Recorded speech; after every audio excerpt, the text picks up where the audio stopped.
আমি পুলিশকে বারবার কালকেও করজোরে আবেদন করেছি, তারকেশ্বর থানার যারা আধিকারিকরা রয়েছেন তাদেরকে আবারও করজোরে আবেদন করছি, এটা বন্ধ করুন, এটা বন্ধ করুন। আমি এখানকার বিধায়ক হিসেবে বলছি, এটা বন্ধ করুন। আপনাদের এত মানে অসুবিধা কোথায় হচ্ছে? পরিষ্কার প্রশ্ন করছি, অসুবিধা কোথায় হচ্ছে? অ্যারেস্ট করুন। গতকালের যে অভিযোগ জমা পড়েছে সেই অভিযোগের প্রেক্ষিতে দুজনের নাম উঠে এসেছে, একজন সিপিএম এর লিডার আর একজন কয়েক মাস বা কয়েক বছর আগে পর্যন্ত বিজেপি করেছে। অ্যারেস্ট করুন, কি অসুবিধা? কোনো রং না দেখে দুষ্কৃতীদের গ্রেপ্তার করার জন্য পুলিশকে আবারও একবার করজোড়ে অনুরোধ করলেন তারকেশ্বরের বিধায়ক সন্তু পান। গতকাল রাতের একটি ঘটনায় পুলিশকে পদক্ষেপ নেওয়ার বার্তা দিয়েছেন তিনি। উল্লেখ্য, গত শুক্রবার তৃণমূলের প্রাক্তন কাউন্সিলর উত্তম ভান্ডারীর অফিসে হামলা চালিয়েছিল একদল দুষ্কৃতী।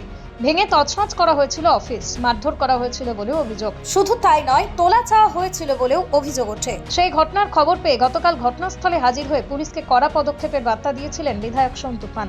কোনো রং না দেখে দুষ্কৃতীদের গ্রেপ্তার করার বার্তা দিয়েছিলেন তিনি। এই ঘটনার 3 দিন পর গতকাল রাতে ফের তারকেশ্বরের তৃণমূলের এক প্রাক্তন কাউন্সিলরের বাড়িতে দুষ্কৃতীরা হামলা চালায়। প্রাক্তন কাউন্সিলর মোহাম্মদ নঈম মণ্ডলের বাড়িতে গতকাল রাতে একদল দুষ্কৃতী ইট পাটকেল ছুঁড়ে হামলা চালায়। দরজার কাছে পেট্রোল ঢেলে দেওয়া হয় বলেও অভিযোগ। নঈমের অভিযোগ, বিজেপির দুষ্কৃতীরা তাঁর বাড়িতে হামলা চালিয়েছে, তাদেরকে প্রাণে মেরে ফেলার হুমকি দিয়েছে। তিনি বলেন, বর্তমানে আমরা নিরাপত্তার অভাব বোধ করছি। ইতিমধ্যেই পুলিশ প্রশাসনকে জানানো হয়েছে, দোষীদের আমরা শাস্তির দাবি জানাচ্ছি। প্রাক্তন কাউন্সিলর দুবারের কাউন্সিলর, কি ঘটনা ঘটেছে গতকাল রাতে? গতকাল রাত্রে 12-13 জন মতো বিজেপি দুষ্কৃতীরা তাণ্ডব চালায়। সঙ্গে সঙ্গে এটাও বলে যে তৃণমূল করছিস, বাইরে বেরিয়ে আয়, জানসে মেরে দেবো, বড় নেতা হয়েছিস। অনবরত তাণ্ডব চালায়, দরজা লাথি মারে, পুরো বাড়ি দরজা পুরো চারিদিকটা পুরো ঘিরে ফেলেছে। এবং চারিদিক দিয়ে যত আমার কাছে দিয়েগুলো ছিল বাড়ি, একটাকেও রাখেনি। ইটের উপর ইট বৃষ্টির মতো চালাচ্ছে আর বলছে জানসে মেরে দেবো। এটা অন্য কিছু নয়, এটা গণতন্ত্র হত্যা। তবে এইভাবে মানুষ হয়তো পরিবর্তন চেয়েছিল, কিন্তু এইভাবে মানুষ পরিবর্তন ইয়ে করে না। মানুষের সকলের অধিকার আছে, কিন্তু এই অধিকার এইভাবে সন্ত্রাস করে গণতন্ত্রকে হত্যা করে যদি মনে করে যে আমরা আমাদের কণ্ঠস্বরকে বন্ধ করবে, এভাবে হতে পারে না। তো যে হারে তাণ্ডব চালিয়েছে, যে খুবই নিন্দনীয় ঘটনা। গোটা এলাকার মধ্যে, গোটা আমার পরিবার পুরো আতঙ্কের মধ্যে আছে এবং বলেওছে তোকে আমরা প্রাণনাশে মেরে দেবো। প্রাণনাশের হুমকি দিয়েছে। বাড়িতে বাচ্চা আছে। আমার একটা ভাইপো টিউশনি পড়ায়, টোটাল স্টুডেন্টরা পর্যন্ত জানার পর আর তারা আতঙ্ক হয়ে গেছে। কি চাইছেন এখন? আমরা যাচ্ছি যাদের এদেরকে চিহ্নিত করে এই দুষ্কৃতীদের যাতে শাস্তি পায়, এবং আমরা যেন আমি যে একটা নিরাপত্তা অভাব বোধ করছি, আতঙ্কপূর্ণ মধ্যে আছি, সেই আতঙ্কিত জায়গা প্রশাসনকে জানিয়েছি আমরা। প্রশাসন যদি এটাকে স্টেপ নেন তাহলে ভালো। থানায় অভিযোগ জানিয়েছেন? থানায় অভিযোগ জানিয়েছি, লিখিত করেছেন তাই তো? লিখিতভাবে জানিয়েছি। বারবার তৃণমূল নেতাদের উপর হামলার ঘটনায় ক্ষোভ প্রকাশ করেছেন তারকেশ্বরের বিধায়ক সন্তু পান। দুষ্কৃতীদের গ্রেপ্তার করতে পুলিশের কোথায় অসুবিধা হচ্ছে, এই প্রশ্ন তুলেছেন খোদ বিধায়ক। তবে এই ধরনের ঘটনার যাতে পুনরাবৃত্তি না ঘটে, তার জন্য কোনো রং না দেখে অবিলম্বে দুষ্কৃতীদের গ্রেপ্তার করার জন্য পুলিশকে করজোড়ে আবেদন করেছেন তিনি।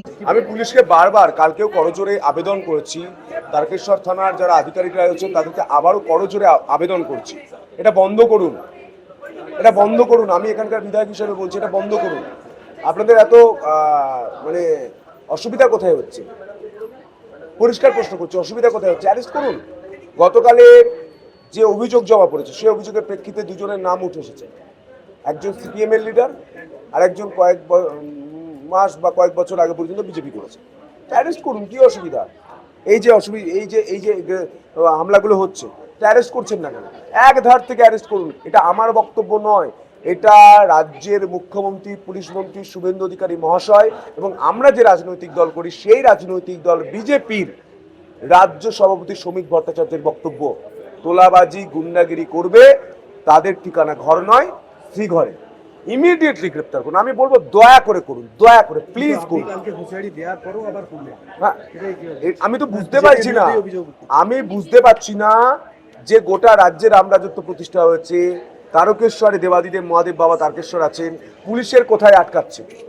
আমি পুলিশ সুপারকেও কালকে অনুরোধ করেছি যে একধার থেকে গ্রেপ্তার করুন যারা এগুলো করছে। বা ধৈর্যের একটা সীমা আছে। 4 তারিখ রেজাল্ট বেরিয়েছে, 14 তারিখে আমরা শপথ নিয়েছি, এতদিন পর্যন্ত ঠান্ডা ছিল। শ্রাবণী মেলাতে এত মানুষ আসছে, আমি কর্মব্যস্ততার মধ্যে আছি, আপনারা দেখতে পাচ্ছেন। যখন এই যে দড়িটা টাইট ছিল না, এই সময় দিতে ওভাবে লুজ হচ্ছে না, এই যে নোংরামিগুলো চলছে, আমি পুলিশকে বলছি, পুলিশের কাজটা কি বিধায়ক করবে? করবে না, পুলিশকে করতে হবে, পুলিশকে করতে হবে। পুলিশকে হাত জোর করে আবারও বলছি, তারকেশ্বর থানা পুলিশকে বলছি, আমাদের জেলা অফিসারদের বলছি, জেলা সুপারকে বলছি, হাত জোর করে বলছি, যারা দুষ্কৃতী, যারা ব্যবসায়ীদের থেকে টাকা তুলছে, তোলা তুলছে এবং যারা ব্যবসায়ীদের উপর হামলা চালাচ্ছে, অ্যারেস্ট করুন, অ্যারেস্ট করুন, অ্যারেস্ট করুন।